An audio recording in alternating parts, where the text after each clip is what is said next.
एक बार की बात है, एक छोटी सी बिल्ली थी। उसका नाम था मिट्टू। मिट्टू बहुत ही जिज्ञासु थी। उसे नई नई चीजें देखना बहुत पसंद था। हर रात मिट्टू चांद को देखती रहती थी। वह सोचती थी, काश मैं चांद पर जा पाती। एक रात मिट्टू को एक सपना आया। उसने देखा कि वह एक रॉकेट में बैठी है।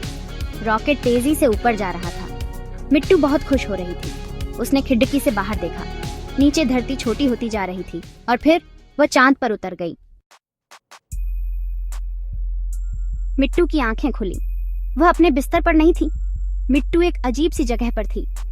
चारों तरफ धूल ही धूल थी। यह तो सपना नहीं है, मिट्टू ने कहा। तभी उसे याद आया उसका सपना। वह सचमुच चांद पर थी। लेकिन मैं यहाँ कैसे आई, मिट्टू ने सोचा। उसे अपने पास एक चमकता हुआ डिब्बा दिखाई दिया। उसने डिब्बा खोला। अंदर एक कागज था। उस पर लिखा था, चांद की सैर के लिए जादुई रॉकेट। मिट्टू ने अपने आसपास देखा। उसे कुछ अजीब सी आवाजें सुनाई दी। वह डर गई। तभी उसे कुछ छोटे छोटे जीव दिखाई दिए। वे उछल कूद रहे थे। नमस्ते, मिट्टू ने हिम्मत करके कहा। वे जीव हंसने लगे। उनमें से एक ने कहा, नमस्ते मिट्टू, हम तुम्हारा इंतजार कर रहे थे। मिट्टू हैरान हो गई। वे जीव उसे जानते थे। वे जीव मिट्टू को अपने साथ ले गए।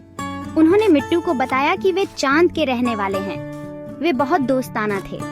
मिट्टू ने उनके साथ खूब मस्ती की। उन्होंने उसे चांद पर उछलना सिखाया। जाते जाते चांद के रहने वालों ने मिट्टू को एक चमकता हुआ पत्थर दिया। उन्होंने कहा, ये तुम्हें हमेशा हमारी याद दिलाता रहेगा।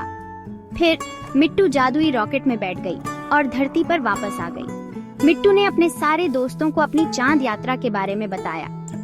सभी हैरान रह गए। मिट्टू ने सबको सिखाया कि अगर हम सपने देखें और हिम्मत न हारें तो कुछ भी पा सकते हैं।